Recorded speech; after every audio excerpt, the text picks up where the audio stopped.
그의 찬양 소리를 들리게 할지어다. 그는 우리 영혼을 살려두시고 우리의 실족함을 허락하지 아니하시는 주시로다. 하나님을 찬송하리로다. 그가 내 기도를 물리치지 아니하시고 그의 인자하심을 내게서 쏘두지도 아니하셨도다. 하나님은 영이시니 예배하는 자가 영과 진리로 예배할지니라. 아멘.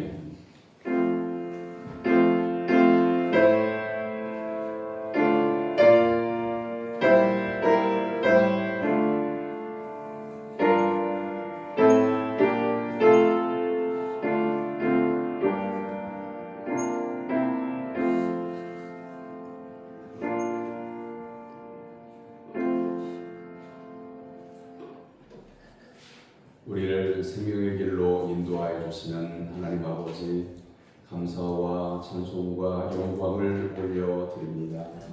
하나님께서 복 주시려고 구별하신 주일에 저희들이 세상의 모든 걱정과 근심을 내려놓고 예배의 자리로 찾아왔습니다. 예수님을 만나는 이 시간 지친 육신을 쉬게 하시고 연약한 마음의 용기를 더하여 주시며 상처난 영혼들을 치유하여 주옵소서. 아멘. 예수님의 이름으로 기원하옵나이다. 아멘. 다 같이 일어나서 찬양의 찬송 2장 찬송하겠습니다.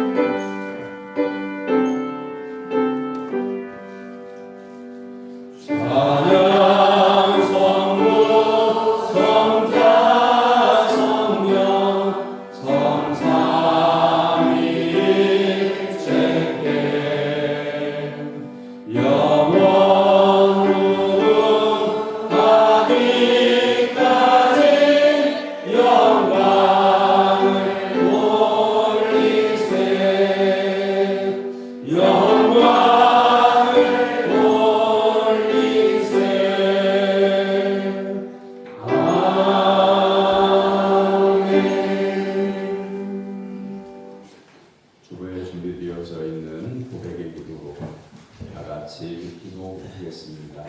사랑하는 하나님 아버지, 한이없는 그 사랑을 제하여 고백의 기도를 드립니다.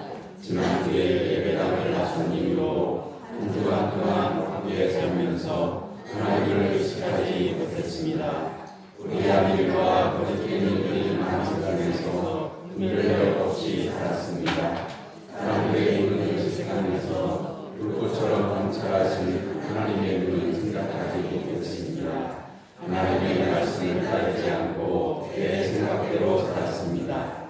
주님이 이 모든 죄를 용서해 주옵소서. 예수님의 이름으로 고백의 기도를 드립니다. 아멘. 지금은 여러분 각자가 지난 한 주간 동안 하나님과 사람 앞에서 잘못한 일과 또한 허물을 고백하는 시간입니다.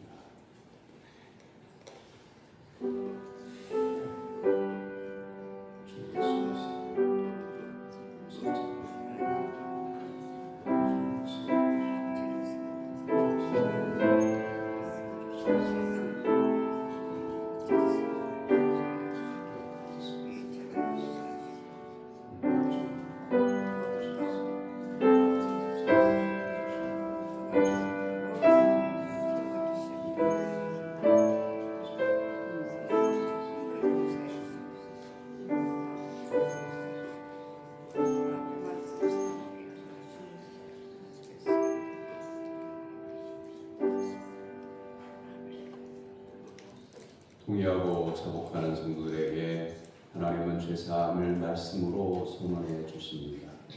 그러므로 이제 그리스도 예수 안에 있는 자에게는 결코 정죄함이 없나니 이는 그리스도 예수 안에 있는 생명의 성령의 법이 죄와 사망의 법에서 너를 해방하였음이라.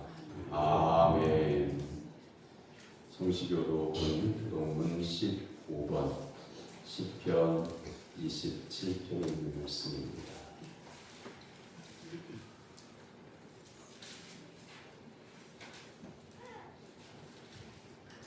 여호와는 나의 빛이요 나의 구원이시니 내가 누구를 두려워하리요. 여호와는 내 생명의 근원이시니 내가 누구를 무서워하리요. 악인들이 내 살을 먹으려고 내게로 왔으나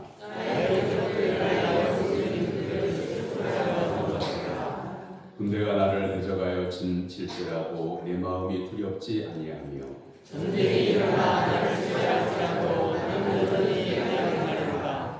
내가 여호와께 바라는 한 가지 일 그것을 구하리니 곧 내가 내 평생에 여호와의 집에 살면서 여호와의 아름다움을 바라보며 그의 성전에서 성령하는 것을라.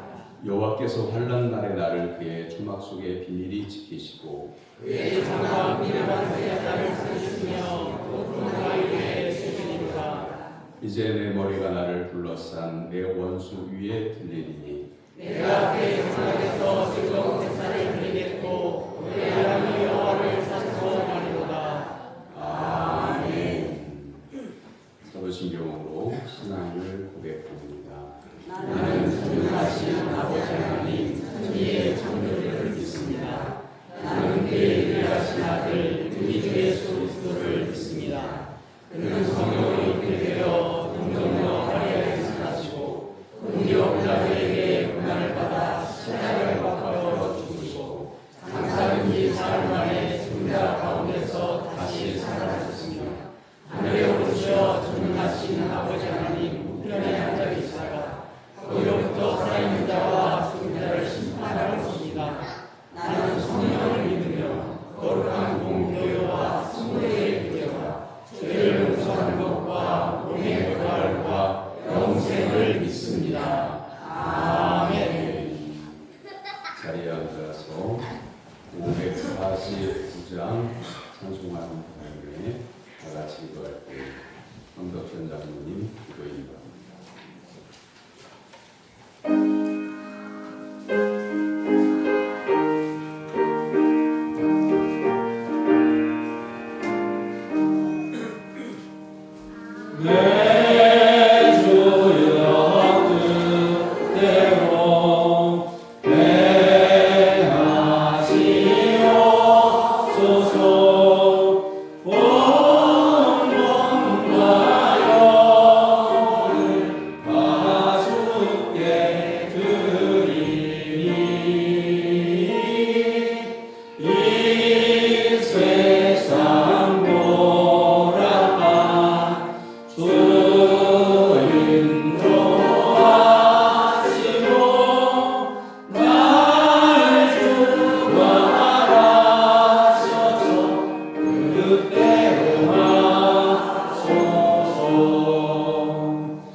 거룩하신 하나님 아버지, 오늘 저희가 함께 모여 주일 낮 예배를 하나님께 드리오니 영광을 받으시옵소서.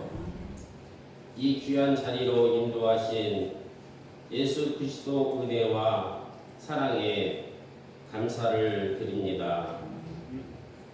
죄와 허물로 죽었던 저희들을 살리시기 위해 예수 그리스도를 십자가에 죽게 하시고 부활을 이루신 영광의 하나님을 찬송합니다.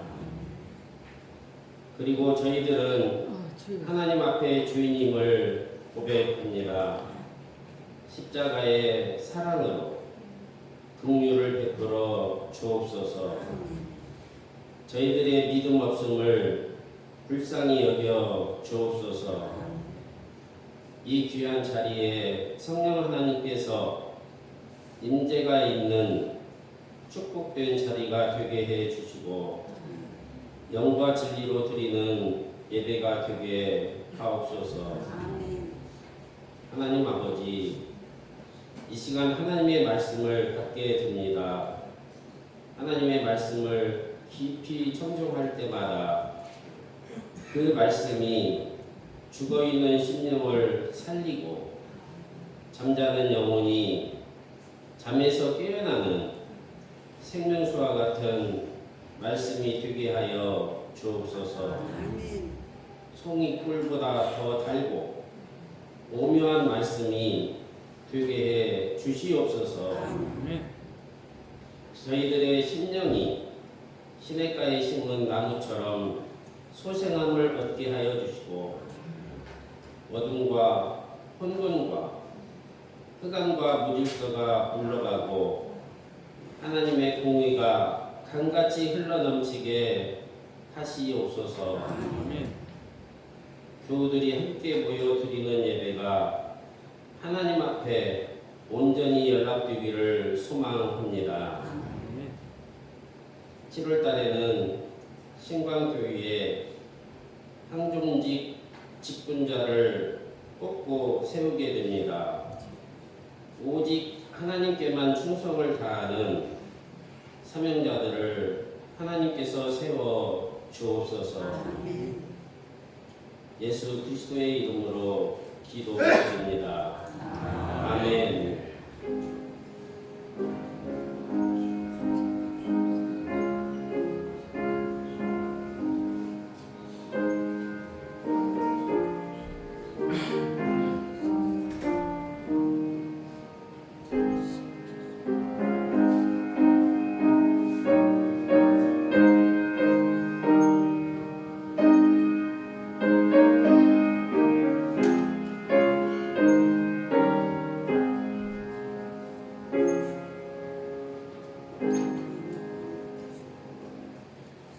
믿음으로 성도들이 하나님께 드린 예물을 봉헌합니다.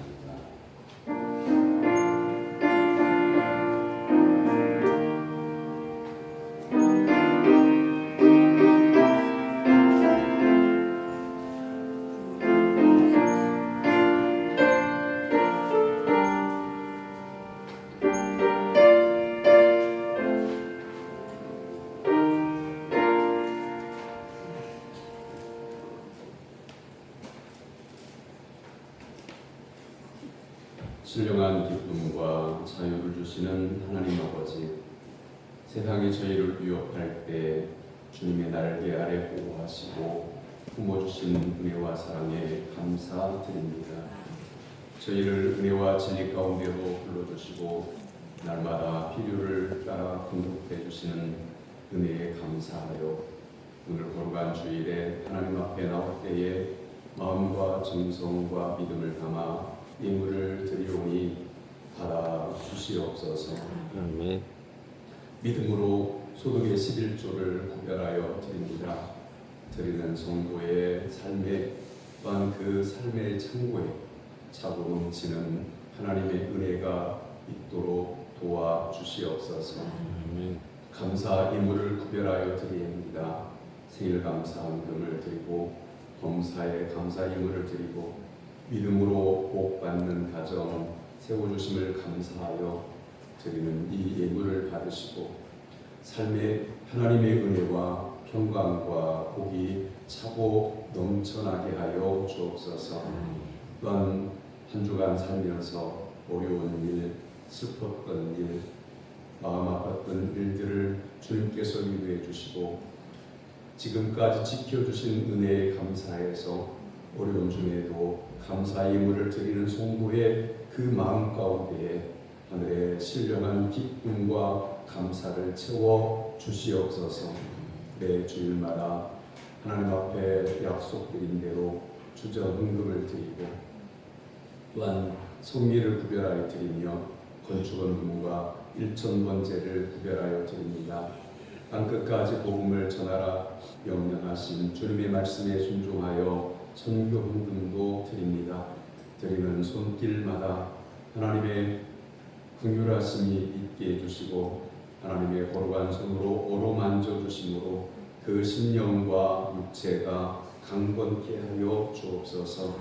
오늘도 교회의 평안을 도모하며 하나님의 영광을 위하여 땀 흘려 수고하는 성도들이 있습니다. 그들의 영과 육을 강건케 하시고 성령의 충만을 허락하셔서 하나님의 나라에 들어갈 때까지 강건케 하여 주옵소서. 이 예물을 하나님의 뜻대로 사용하셔서 죽어가는 이 땅과 죽어가는 이 땅의 사람들이 살아나는 놀라운 은혜가 있게 하여 주시옵소서. 예수님의 이름으로 기도하옵나이다. 아멘.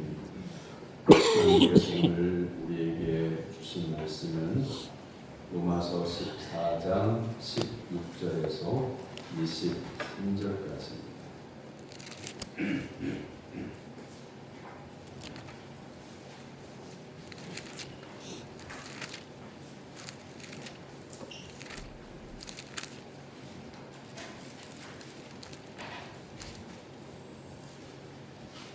로마서 14장 16절에서 23절까지의 말씀입니다.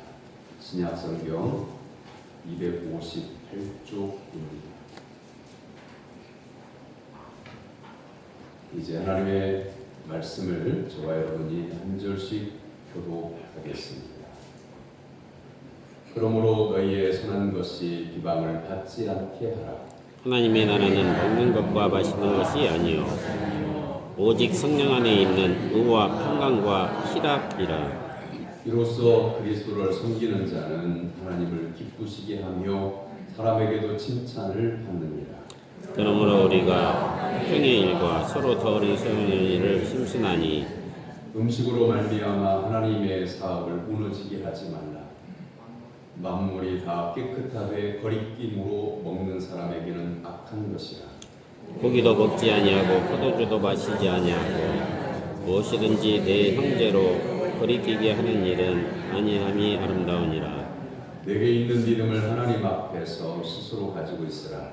자기가 옳다 하는 바로 자기를 정죄하지 아니하는 자는 복이 있도다. 의심하고 먹는 자는 정죄되었나니 이는 믿음을 따라 하지 아니하였기 때문이라. 믿음을 따라 하지 아니하는 자는 다 죄인이라. 아멘. 이는 살아계신 하나님의 말씀입니다. 아멘. 성령대가 성령을 하나님께 영광을 올려드립니다.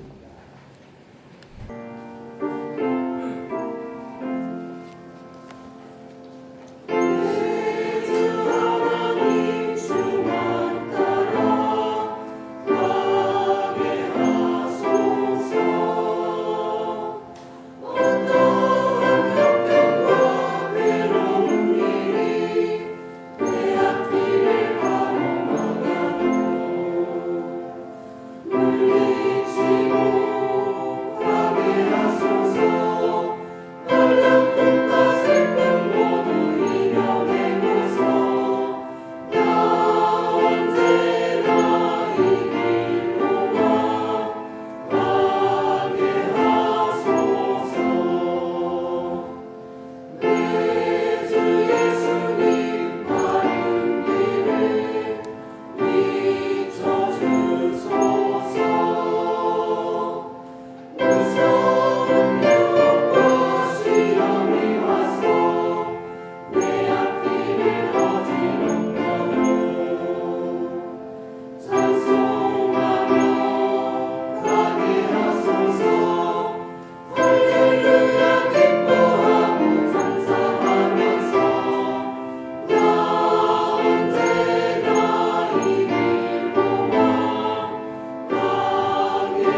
할렐루야.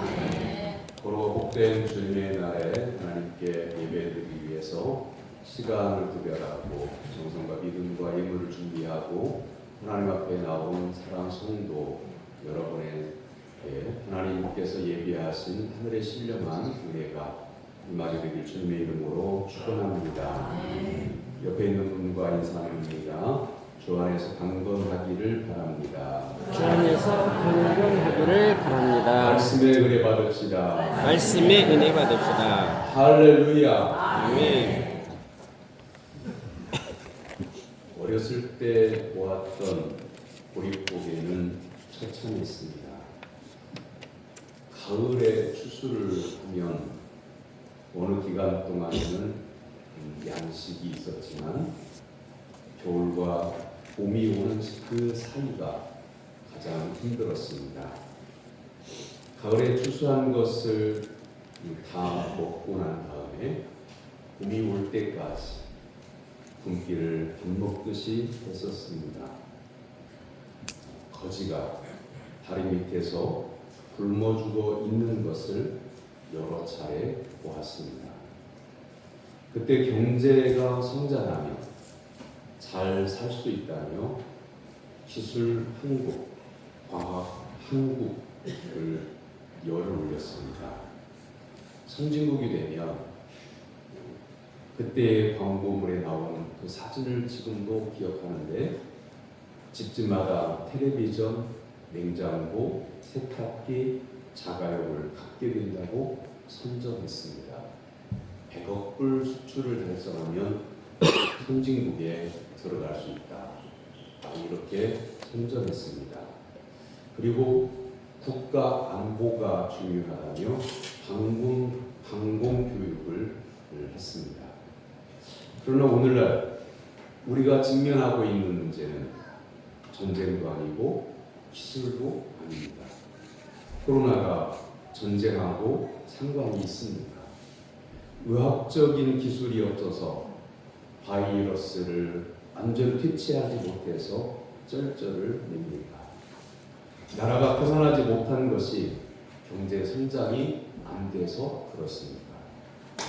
양심의 문제, 도덕의 문제, 즉 신앙의 문제가 뼈 아픕니다.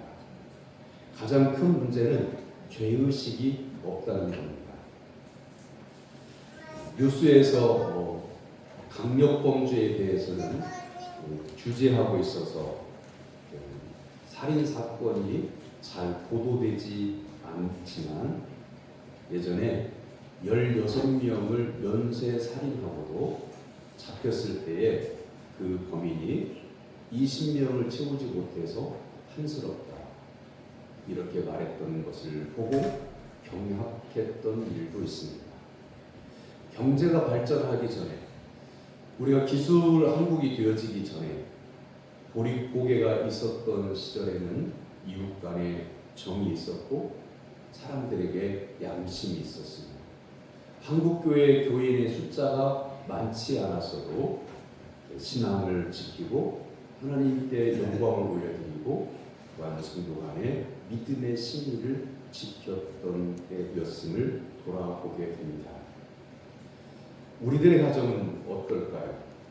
30-40년 그 이전 50년까지 거슬러 올라가 보면 가난하기 때문에 자식을 출세시켜야 그 가난에서 벗어난다며 부모님들은 허리띠를 졸라맸습니다.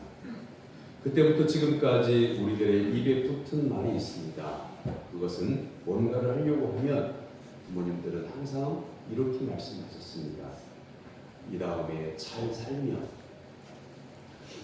고무신 신던 시절에 고무신이 닳아서 비가 오면 물이 들어오고 그래서 고무신 한 켤레만 사달라고 부모님께 말씀을 드리면 이 다음에 잘 살면 이 다음에 돈을 벌면 그때까지만 참으라.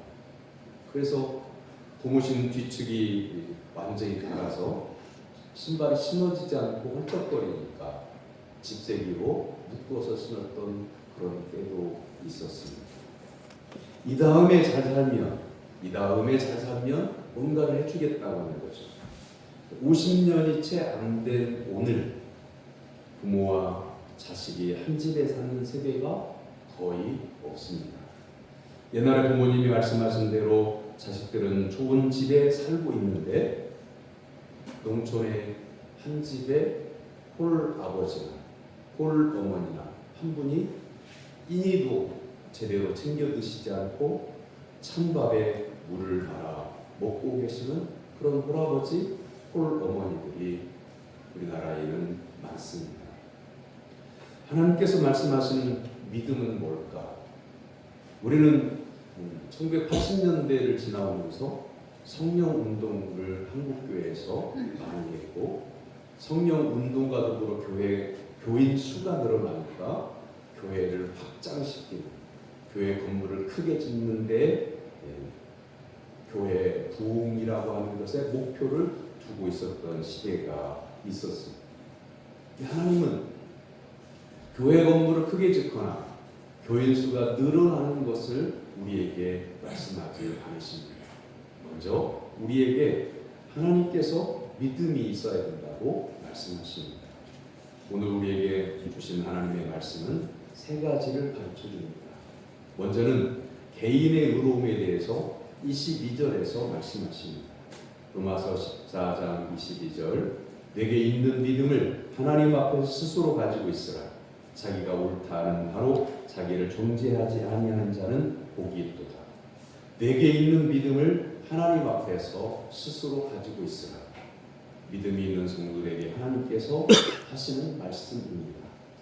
내게 있는 믿음은 헬라어로 보면 이 말씀 속에서 여러분 네게 있는 믿음이라고 했을 때 어느 것이 강조가 되고 있는지 아시겠습니까?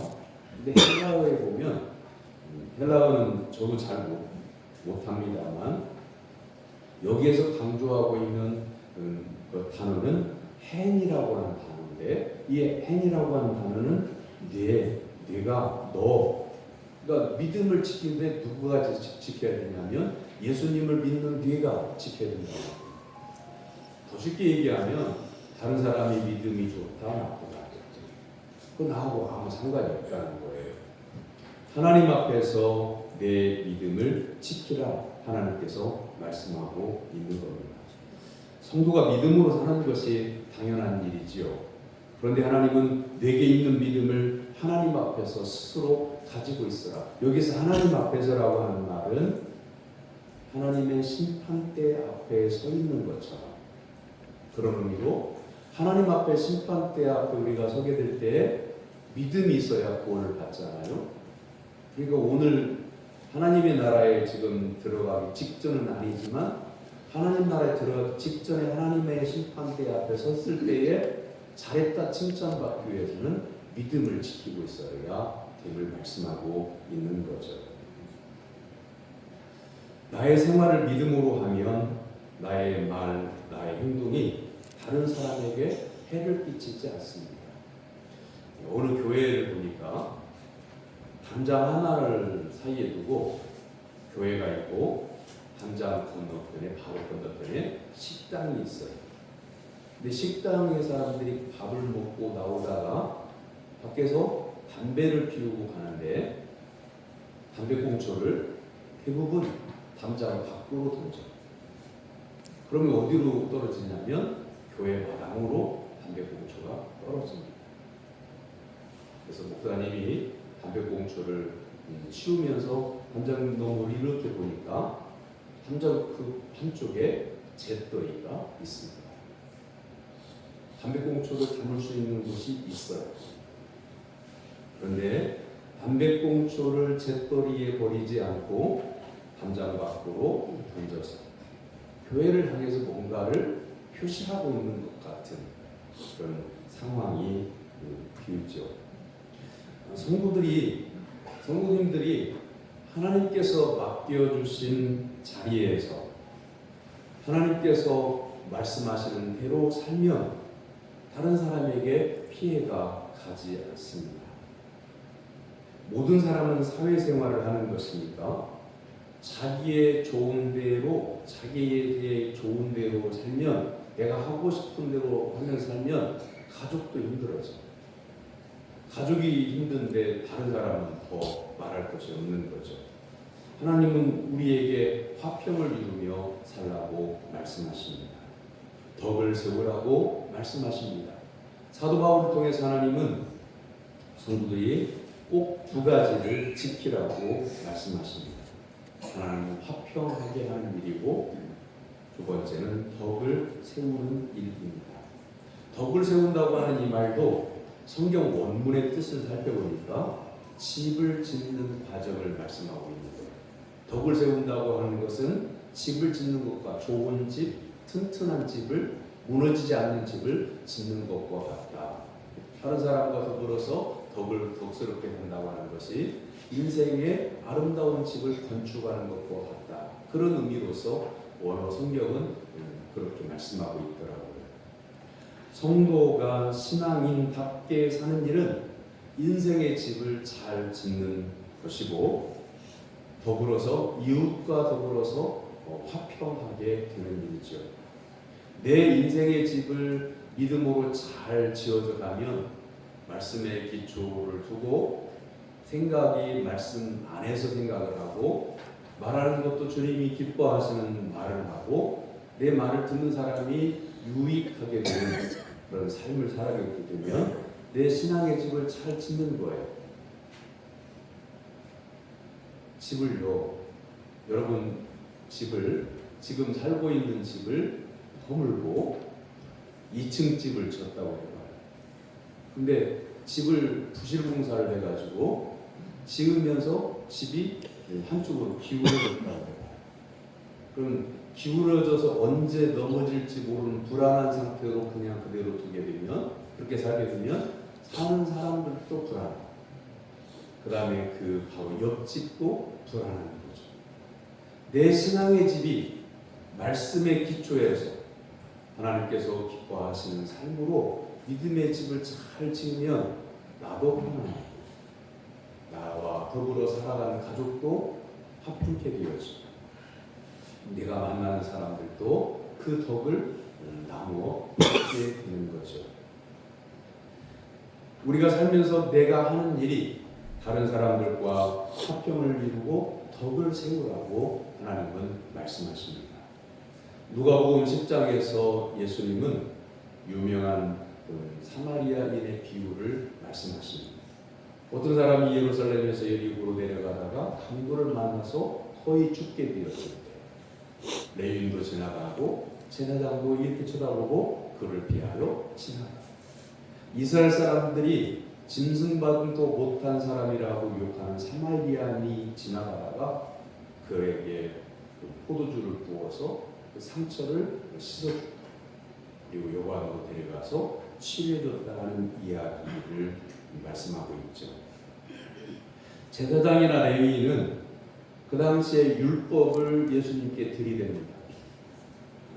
더러운 것이나 피 흘린 것이나 사치나 부정한 것이나 제사장이나 레위인은 만지면 안 된다고 하는 이 규정 때문에 우리가 그냥 지나가는 것이라 이렇게 말합니다. 이런 무리들의 그 왜곡된 믿음에 대해서 예수님은 외식하는 믿음이라고 말씀하신 거죠. 우리가 오늘 하나님을 믿는 것은 죽으면 천국 간다 라고 하는 그 믿음을 가지고 있지만 우리의 전체적인 인생의 삶을 볼 때 천국 가는 것만이 믿음 생활의 목적의 전부는 아니에요. 믿음 생활을 하나님 나라 들어가기 직전까지 믿음 생활을 하나님이 기뻐하시는 생활을 하면 천국에 하나님께서 들여 보내시는 겁니다. 지금 성도답게 살기 위해서 하나님을 믿고 있는 거죠. 하나님을 잘 믿는다고 하는 것은 성경 말씀을 많이 아는 것만 아닙니다. 들은 말씀을 믿고 아멘으로 받아들이고 내 삶에서 실천하는 것이 하나님을 잘 믿는 것입니다. 여러분이 오늘 교회에 오려고 집을 나서는데 이웃집의 할머니가 무거운 것을 옮기기 위해서 힘이 붙인데 아무리 땀 흘려 애를 쓰고 해도 그 짐을 옮길 수 없는 것을 보았다니 나는 교회 간다. 나는 그러니 지금 도와줄 수 없다. 이렇게 말하기보다는 1시간만 기다려라. 내가 예배 드리고 와서 함께 들어주겠다. 그런 것이 하나님께서 우리에게 원하시는 화평과 덕을 세우는 것이죠. 그 다음에 생각해 볼 것이 믿음을 따르는 의와 자기의 신념을 따르는 것에 관해서 하나님은 말씀하십니다. 23절의 말씀에서 하나님은 사도 바울을 통하여 의심하고 먹는 자는 종류에 되었나니 이는 믿음을 따라하지 아니하였기 때문이라. 믿음을 따라하지 아니하는 것은 다 죄니라 말씀하십니다. 여러분은 의로운 믿음 생활과 죄가 되는 생활을 분간할 수 있습니까? 분별할 수 있습니까? 여러분 우리가 신앙인이잖아요. 예수님 믿는 성도잖아요. 근데 성도가 하는 일, 성도가 하는 말을 통해서도 내가 지금 이게 믿음으로 하는 말인지 자기의 의를 따라서 하는 말인지 이걸 분별해야 내 입에서 그 말이 나가기 전에 믿음 없는 말, 자기 의를 내세우기 위한 말 이런 말들을 절제하고 믿음의 말을 할 수 있는 겁니다. 여기에 분별이 먼저 있어야 돼요. 내가 하고 싶은 말을 하는 게 아니라 이 하고 싶은 말이 하나님이 들으실 때에 기뻐하시는 말인지 이웃이 들었을 때에 유익한 말인지 또 어떤 때는 심각한 이야기를 해야 되는 그런 상황도 있잖아요. 근데 이때 이거 기다리고 기도해야 되는 일인지 지금 말해야 되는 것인지 이것도 살펴볼 수 있어야 됩니다.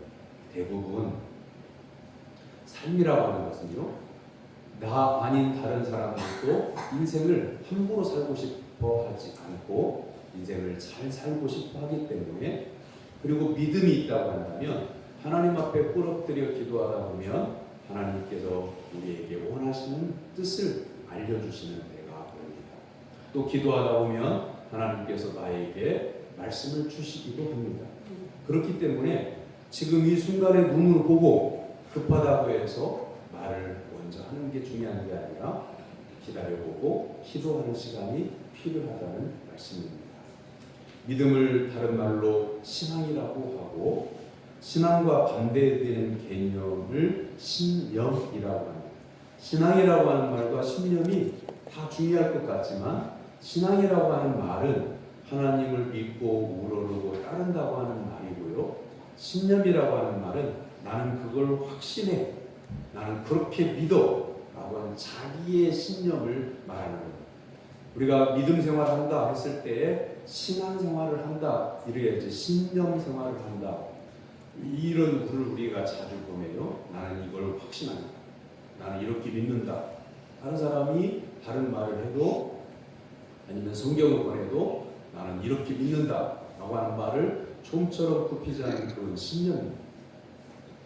우리의 신앙의 기초는 하나님의 말씀이에요. 내 생각이나 내 경험이나 내 지식이나 지금까지의 인생관이 아니라 내가 믿고 확신에 거하고 신념을 가지고 있거나 아니면 내 가문의 내 가문으로 할아버지 때부터 우리 집안의 가문은 이거다. 그게 하나님의 말씀과 어긋나는 곳이라고 하면 바꿀 수 있어야 되는데 60평생을 70평생을 이 신앙과 이 신념으로 살아왔기 때문에 나는 바꿀 수가 없다. 그건 신념이에요. 신앙이라고 하는 것은 뭐냐면 80년 동안 예수님을 안 믿었어도 그러다 어느 날 예수님을 영접하고 나면 그날부터 나는 하나님의 말씀에 순종하겠습니다. 80년 동안 쌓아온 인생의 갈로 인생의 경험 이런 모든 것들을 다 버리고 오직 하나님의 말씀대로 살겠습니다 라고 하는 것이 신앙이라는 말씀입니다. 예수를 믿는 성도는 갈라디아서 5장 24절의 말씀처럼 그리스도 예수의 사람들은 육체와 함께 그 정욕과 탐심을 십자가에 못 박았느니라 이렇게 말씀합니다. 예수님을 믿기 전에 나의 모든 행위, 나의 모든 나의 모든 선의 기준은 다 버리고 오직 하나님께서 말씀하시는 바를 따라서 사는 성도로 거듭나야 함을 말씀하고 있는 거죠. 이것을 예수님은 요한복음 3장 5절에서 사람이 물과 성령으로 거듭나야 구원을 받을 수 있다고 말씀하십니다. 외국인들이 못 사는 나라 사람들이 우리나라에 돈 벌러 오는 것을 코리안들이라고 하지요. 어떤 외국인이 우리나라 돈을 벌려고 와가지고 취직한 회사가 집 짓는 회사에 취직을 했어요. 그래서 일을 하는데 이 외국인 근로자는 집 질 때 문짝을 달 때마다 항상 반대로 달아요. 그래서 사장이 불렀어요. 왜 자네는 항상 문을 반대로 다나? 우리나라에서는 이렇게 달아요. 한국에서는 이렇게 다니까 항상 이 나라에 반대로 달아라. 근데 이 사람은 자기 신념을 굽히지 않아요. 내가 집을 몇 년 동안이나 건축을 했는데 내 방식대로 한다. 문짝을 반대로 달아놓아서 항상 문짝을 한국 직원이 다시 손봐야 하는 일이 반복됐다고 해요. 사랑하는 성도 여러분, 여러분은 여러분의 소신을 따라서 신앙생활을 하고 있습니까? 아니면 하나님의 말씀을 따라서 신앙생활을 하고 있습니까? 내 소신은 이런 거예요. 등대와 같다 생각하면 되겠어요. 하나님의 말씀을 따라서 살아가는 절대적인 삶을 등대라고 하고요. 그 다음에 내 인생의 소신대로 사는 것을 군함이라고 생각해요. 군인들이 타는 그 배를 말하는 거예요. 그 군함이 지나가는 모든 그 항로에 있는 어선들은 다 피해야 됩니다. 이미 경고방송이 이미 나갔기 때문에 그 항로에는 군함이 지나가는 항로에는 다른 어선들이 침범을 하지 않아요. 군함의 위세가 당당하죠. 그런데 안개 속에 저만큼의 작은 배 같은 것이 보이니까 군함에서 함장이 방송을 하는 거예요. 확성기에다 대고 앞에 있는 그 장애물은 비키시오. 군함이 가는 길입니다. 라고 이렇게 방송을 했어요. 꿈쩍도 하지 않아요. 조금도 움직이지 않아요. 군함은 어마어마하게 크고 앞에 보이는 안개 속에 보이는 희미한 것은 손바닥으로 가릴 만큼 작은 것인데 방송을 아무리 해대도 사이렌을 울려대도 조금도 피하지 않아요.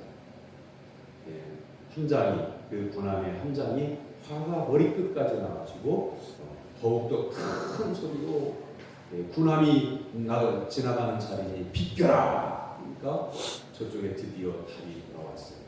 나는 든든히 네가 비켜라. 라고 하는 거죠. 든든히 비킬 수가 없어요.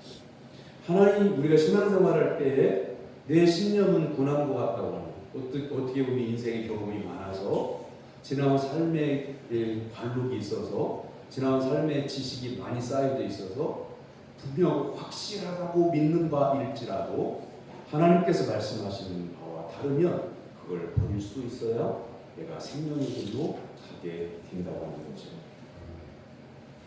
본문 20절에서 하나님은 결정적인 말씀을 하십니다. 음식으로 말미암아 하나님의 사업을 무너지게 하지 마라. 만물이 다 깨끗하게 거리낌으로 먹는 사람에게는 악한 것이라. 당시에는 신전이 있어서 예수님을 믿는 사람은 한 도시에서 100분의 1도 1000분의 1도 10,000분의 1도 안 되는 적은 무리가 예수님을 믿고 있고 그 도시의 대다수가 다 그 신전에서 우상 숭배를 하고 있는 사람들인데 가축을 잡으면 반드시 신전에다가 갖다 바쳤다가 그 재물을 가지고 가서 정육점에서 파는 거예요. 그 정육점에서 사는 고기를 사서 먹어요. 근데 예수님을 믿고 보니까 우상 제물로 쓰여졌던 고기를 먹느냐 마느냐로 이게 문제가 생기기 시작합니다. 맞아? 시험에 들지 않게 하기 위해서 사도 바울 목사님은 고기를 좋아하지만 고기가 주식이지만 고기를 먹지 않겠다 선언하기도 하고요. 그래서 이 먹는 음식이 다른 사람에게 해가 되거나 하나님의 영광을 가려서는 안 되겠다 하는 말씀을 주시고 있는 거예요. 식당에 교인들하고 가게 되면 감사 기도를 하게 되는데 바로 옆에 있는 식당에 다른 손님들이 안 계실 때에는 기도를 나지막하게 해요. 감사의 기도를 해요. 그런데 막 식당이 왁자지껄 모든 식탁마다 손님들이 가득 차 있고 바로 옆에 있는 자리 너무 가까워서 나지막하게 기도를 해도 드릴 것 같으면 각자가 기도하고 식사하십시다. 이렇게 하기도 해요. 어느 날 식당에 갔는데 바로 옆자리에서 식사 감사 기도를 하는데 우렁차게 그 식당 안에 쩌렁쩌렁 울릴 정도로 아주 자신감 있게 신앙이 담대한 것 중요하지만 상황에 따라서 장소에 따라서 자리에 따라서 분별도 필요하잖아요. 우렁차게 기도하니까 밥 먹던 사람들이 다 쳐다봐. 다른 종교를 가지고 있는 사람들은 눈살을 찌푸리고 그렇게 기도가 끝난다. 같이 그 식탁에 둘러앉아 있는 사람들이 아멘도 우렁차게 아멘 그러는 거예요. 어느 교회에서 왔는지 알아보고 싶을 정도로 용감했어요. 그런데 이제 여기까지는 기독교의 신앙을 가지고 있는 분들이 기도했으니 다른 불교의 신앙을 가지고 있는 분들도 눈살을 찌푸릴 망정 뭐라고 하겠어요? 여기까지는 사람들이 주고받는데 그 다음부터 이제 밥을 먹는지 잡담을 계속하기 시작하는데 하는 말마다 사람들에 대한 욕이었어요. 그 옆자리에서 밥을 먹는 내내 밥을 먹는지 얼굴이 붉어지고 땀이 나오고 식은 땀이 나서 더 이상 밥술을 뜰 수가 없어서 내려놓고 나왔던 적이 있어요. 성도는 내가 하는데 누가 뭐라고 해? 내 믿음 내가 지키는데 누가 상관해? 그런 자세가 아니라 내 주변 사람이 내가 음식을 먹는 모습에 내가 음식을 먹는 종류에 사람들이 혀를 끌끌 차게 된다고 합니다. 또한 다른 사람이 나의 행동을 인하여 불편하게 되는 그런 상황이 되었으니 주변을 살펴볼 줄 알고 사람들의 마음을 헤아릴 줄 알고 하나님께서 기뻐하시는 방법을 선택하는 것이 중요하다는 말씀입니다. 그래서 하나님은 우리에게 17절, 18절에서 믿음을 따라서 행하라고 말씀하십니다.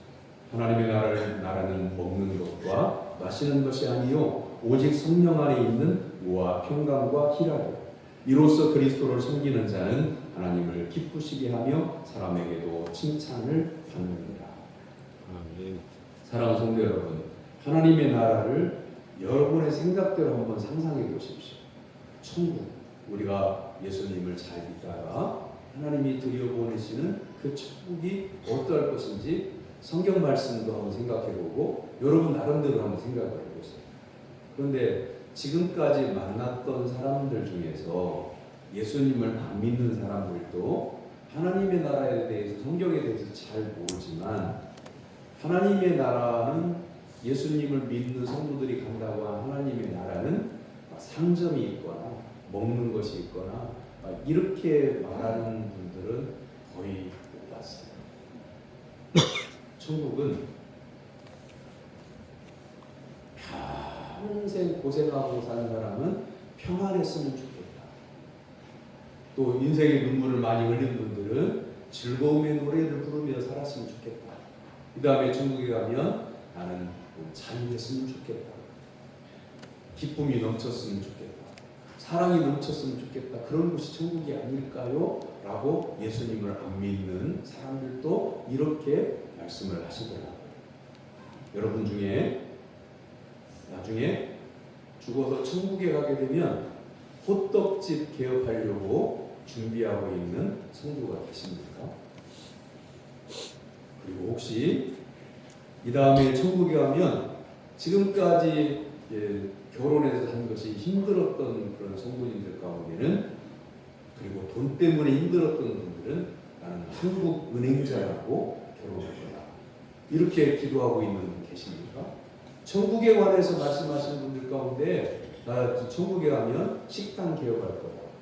천국에 가면 한국 은행장하고 결혼할 거다. 이렇게 말씀하신 건 단 한 번도 본 적이 없어요. 들은 적이 없어요.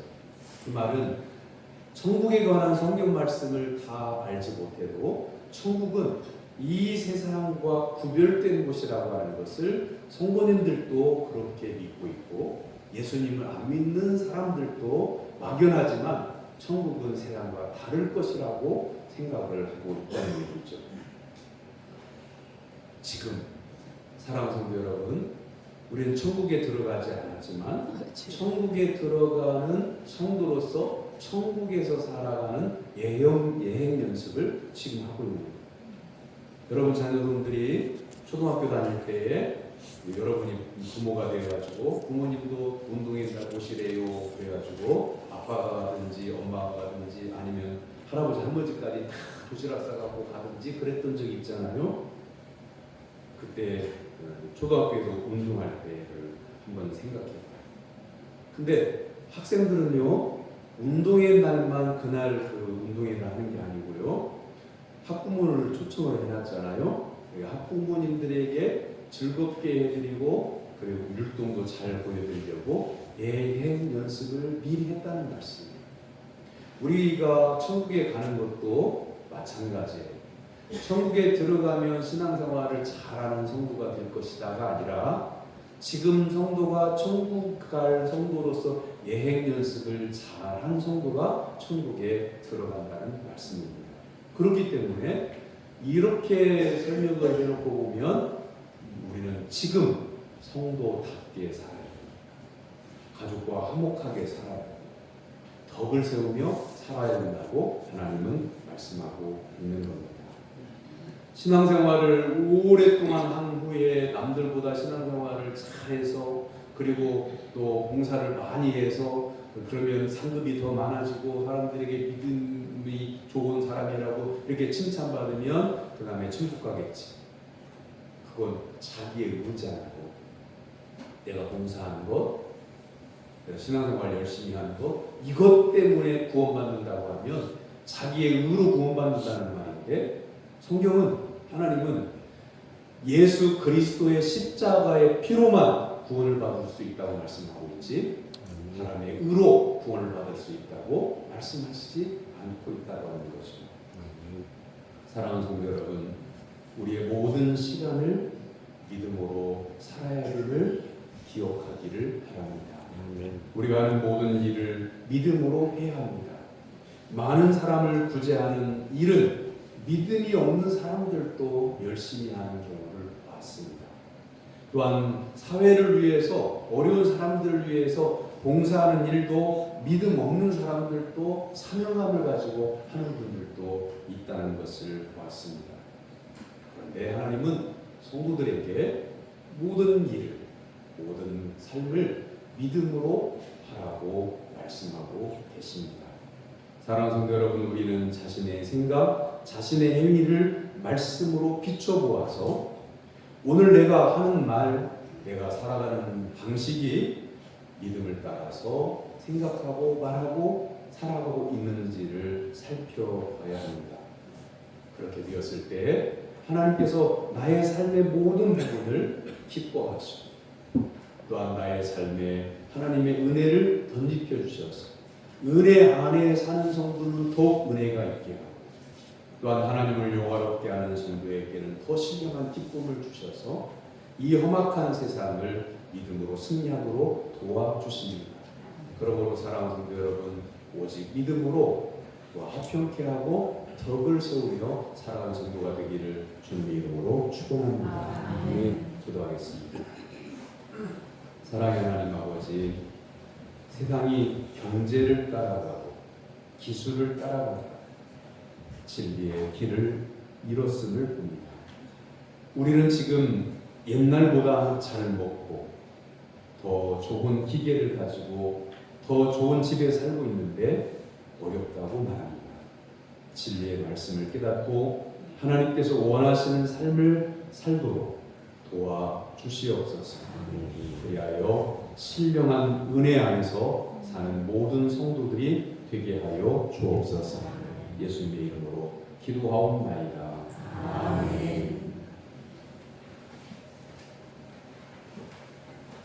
오늘날 예배의 준비하에 다음 주는 제1여전도회 주간이고 저희는 전교인 세대 통합 예배 주일입니다.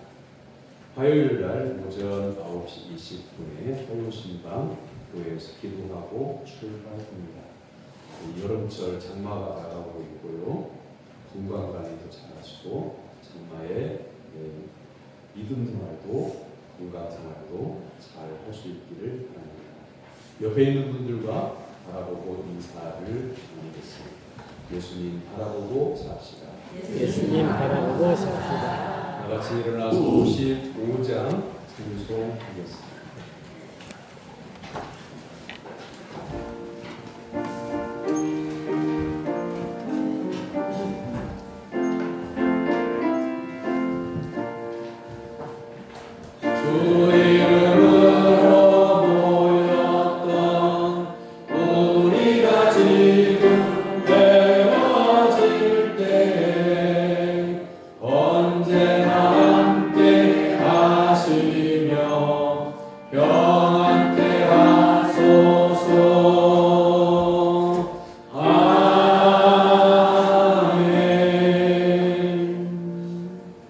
하나님의 사랑과 은혜로 구원받은 사랑하는 성도 여러분의 삶의 현장으로 나아가 복음으로 살 것을 주님의 이름으로 위탁합니다. 여호와는 내게 복을 주시고 너를 지키시기를 원합니다. 여호와는 그의 얼굴을 내게 비추사 은혜 베푸시기를 원합니다. 여호와는 그 얼굴을 내게로 향하여 드사 평강 주시기를 원하노라. 아멘. 아멘.